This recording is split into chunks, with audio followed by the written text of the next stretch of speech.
Muchas gracias. Vamos a empezar el punto final de manera distinta. Tenemos el día de hoy a la candidata de Fuerza Popular, Keiko Fujimori. La habíamos anunciado, está con nosotros en el estudio para hablar, por supuesto, de varios temas. Pero inicialmente, al darle el saludo, quisiera preguntarle, Keiko, ¿cómo ha recibido usted la última encuesta de IEP que traduce y grafica una distancia bastante grande entre Pedro Castillo y usted? 20 puntos de diferencia. Esta noche debe salir una encuesta distinta y en la semana anterior se han visto tanto las encuestas de Ipsos como la de Datum. La diferencia es grande y hay claramente en este momento una cima muy empinada para usted. ¿Cómo lo recibe? El reto es grande, sin duda. Recibo los resultados con humildad, con serenidad también.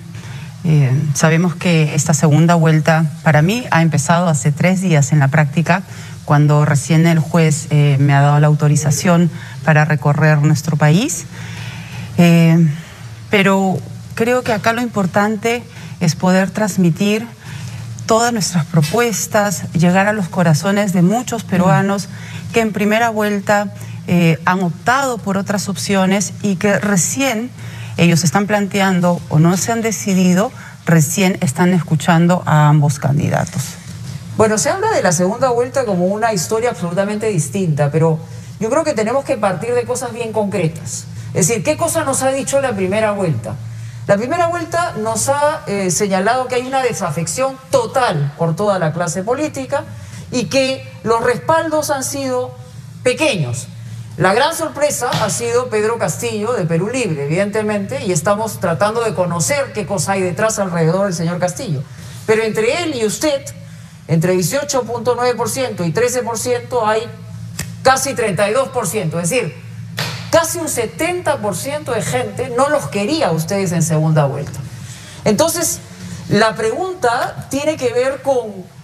Usted se está enfrentando no necesariamente con un Pedro Castillo, se está enfrentando con usted misma y con su propio pasado respecto al fujimorismo y a su actuación en términos claros. En ese sentido, porque la gente de repente está esperando escucharle decir, bueno, a ver, ¿a qué verdaderamente me comprometo? Porque ese es el reto que usted tiene, más allá del candidato Castillo, ¿no?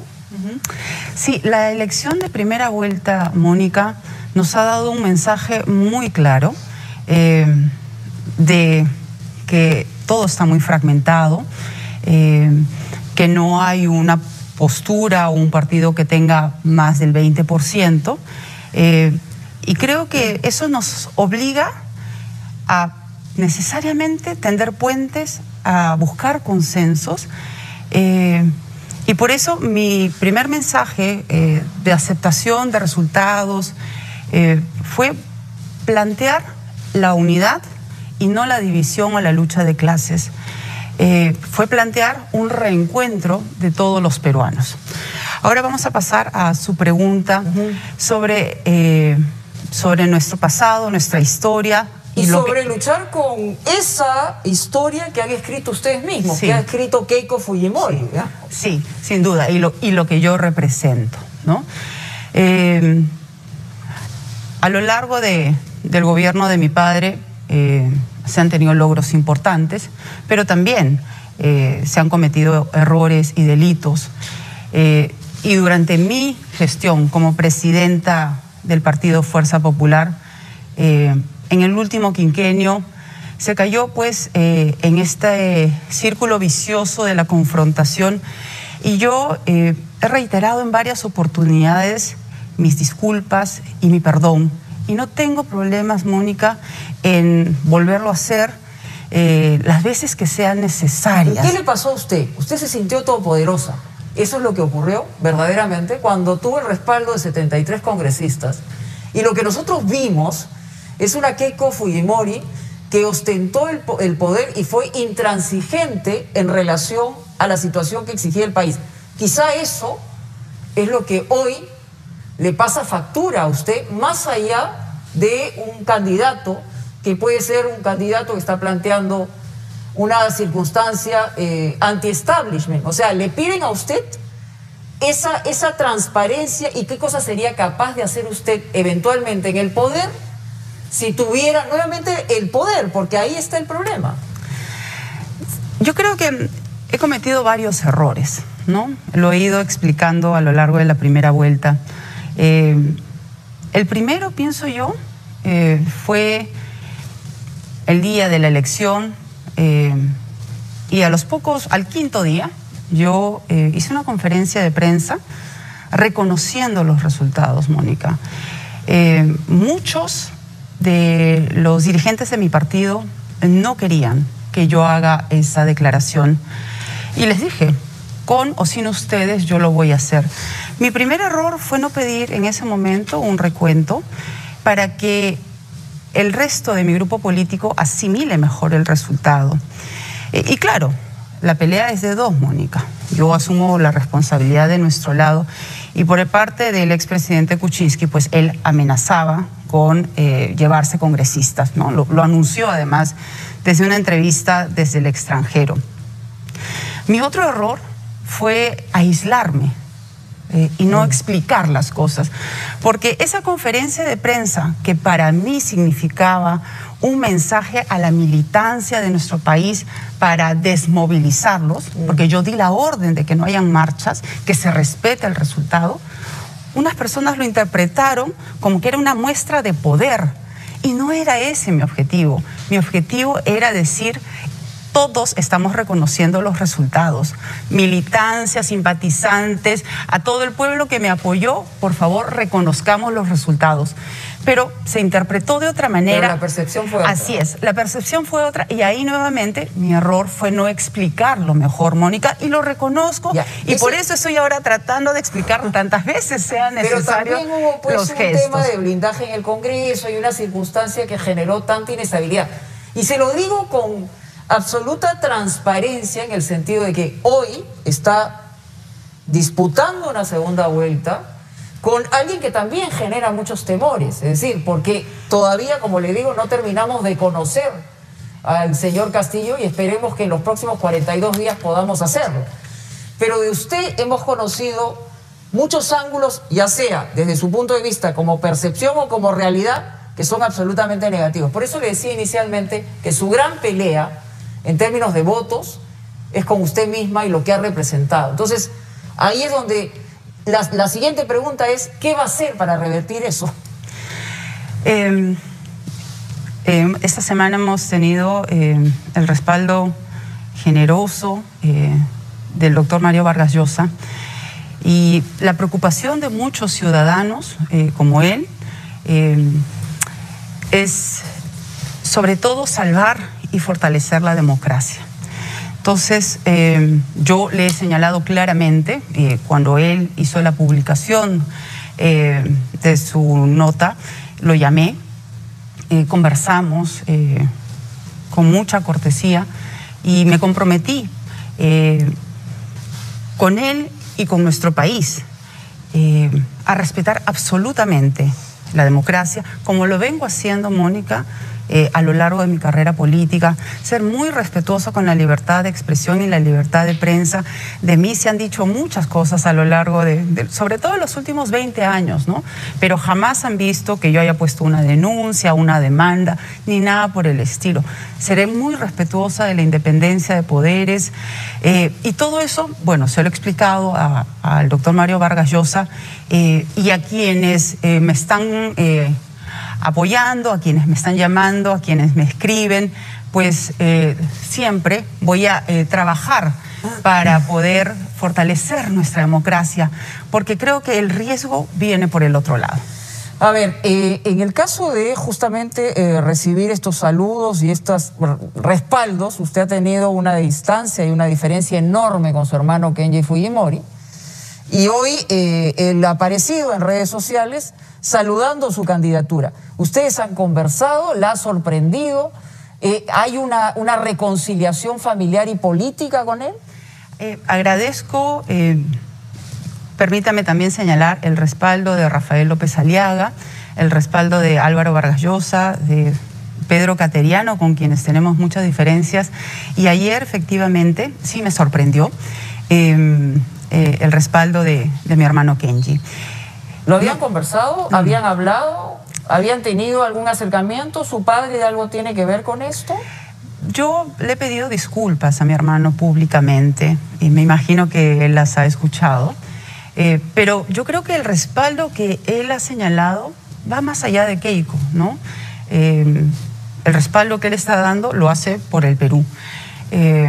Le he mandado un mensaje, ¿no? Y yo estoy segura que más adelante encontraremos la oportunidad cuando él así lo determine para poder conversar. Quien aún lo está pensando es el señor Hernando de Soto, que anteriormente a usted la ha respaldado. Sin embargo, él ha dicho en alguna oportunidad que usted tuvo conversaciones con él en otra campaña electoral, pero nunca llevó a cabo su plan y lo que habían acordado. Hoy lo está pensando e incluso ha adelantado que ha tenido conversaciones con el señor Castillo. Y lo que dice es que más allá del tema constitucional es que lo que hay que plantear hoy son reformas que protejan a todos, no necesariamente a unos pocos. Eso es lo que él señala.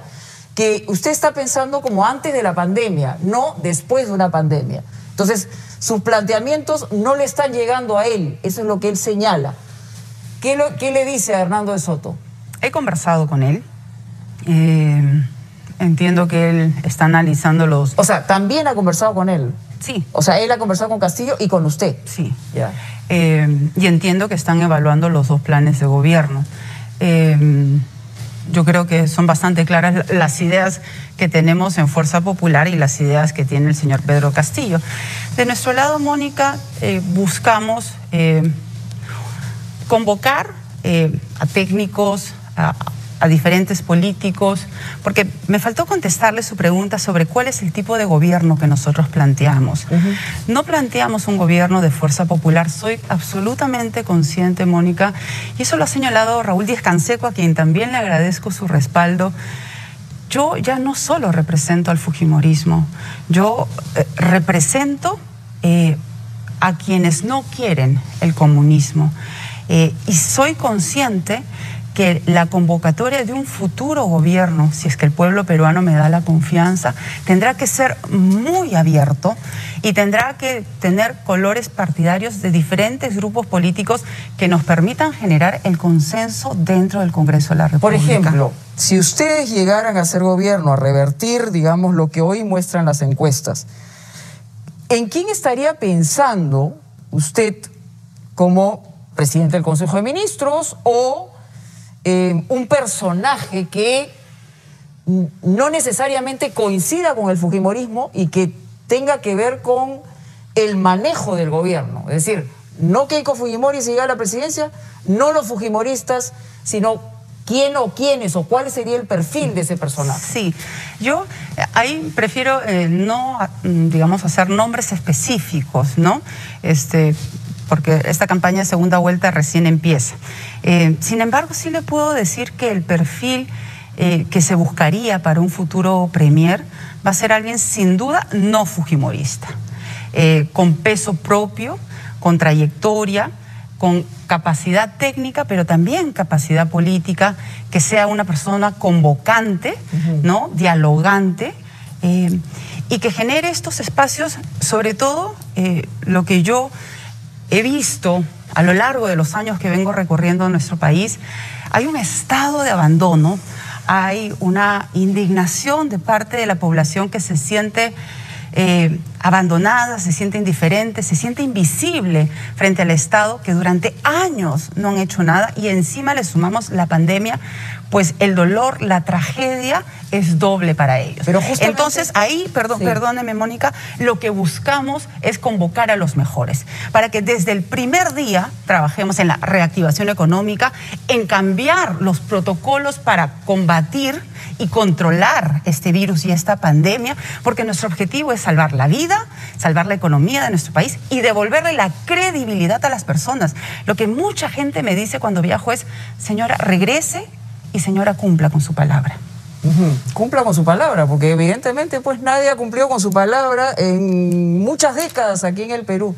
Y permítame decirle, Mónica, yo no he tenido hasta ahora la oportunidad de ser gobierno y espero a lo largo de estas semanas que nos quedan poder convencer sobre todo a las personas que no optaron por nuestra candidatura, que vean el plan convocante, las ideas que tenemos y por supuesto la capacidad de gestión y el sentido de urgencia que le tenemos que poner para resolver los problemas en el nuestro sentido país. de urgencia hablamos de pandemia. Usted sí, en el plan de gobierno hay algunas líneas respecto al plan respecto a las vacunas, a la pandemia en general, a tratar de, digamos, de detener la multiplicación del contagio.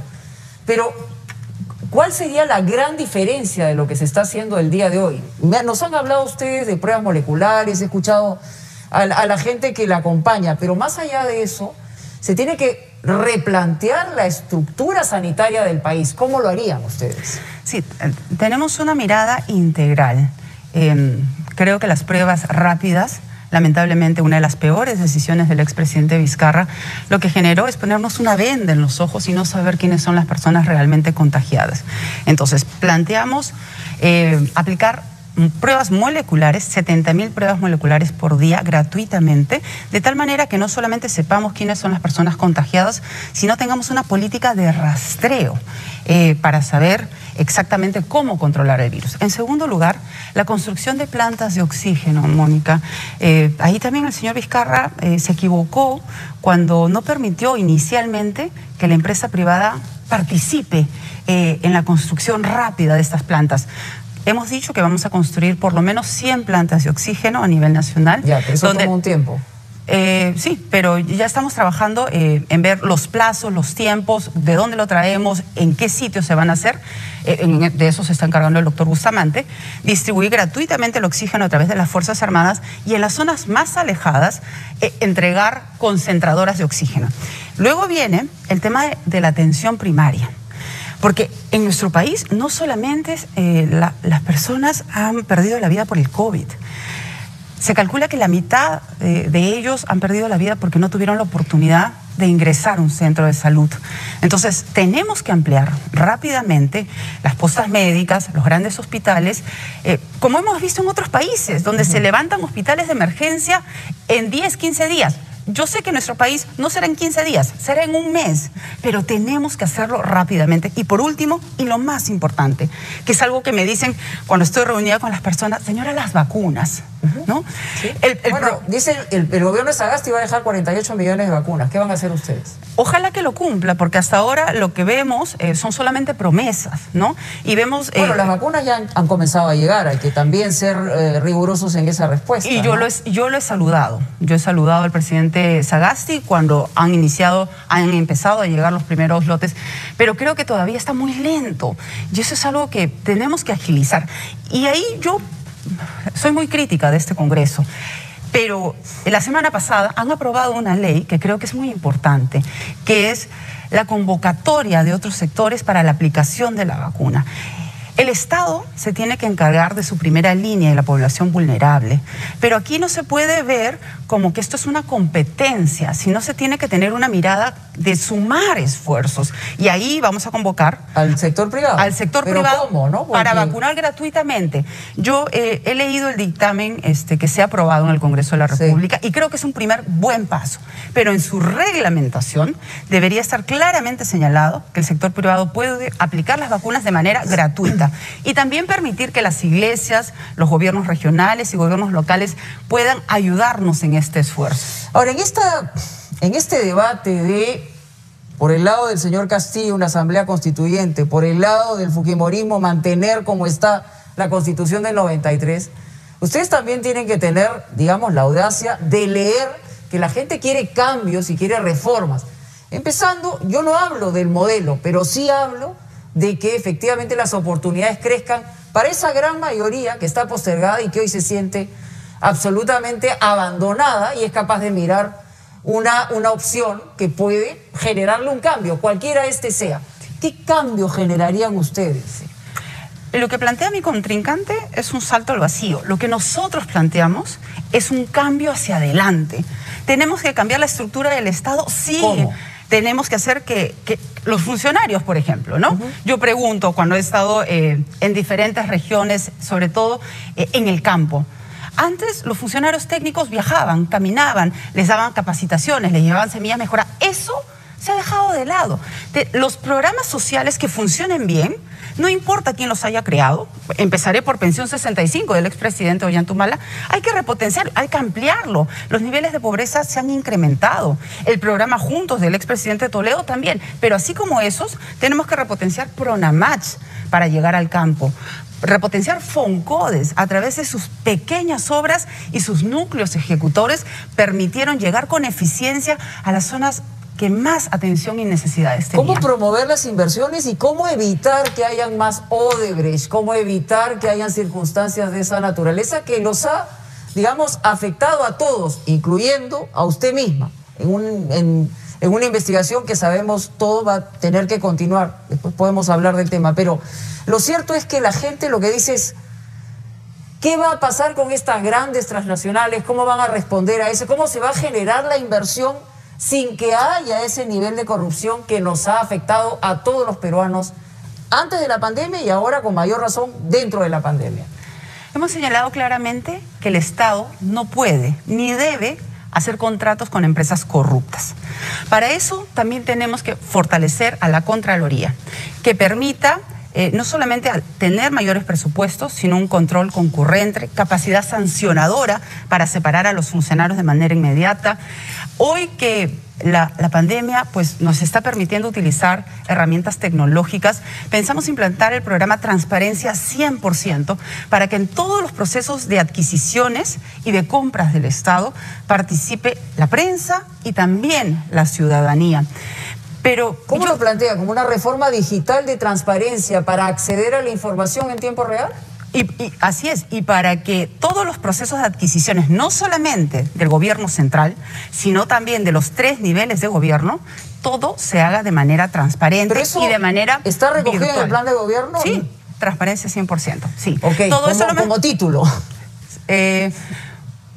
Está, digamos, utilizado y explicado en nuestro plan de gobierno. No sé si la palabra transparencia 100%, esa titulación la hemos ido cambiando a lo largo de la campaña, pero el concepto está. Cada una de estas propuestas en la lucha contra la corrupción.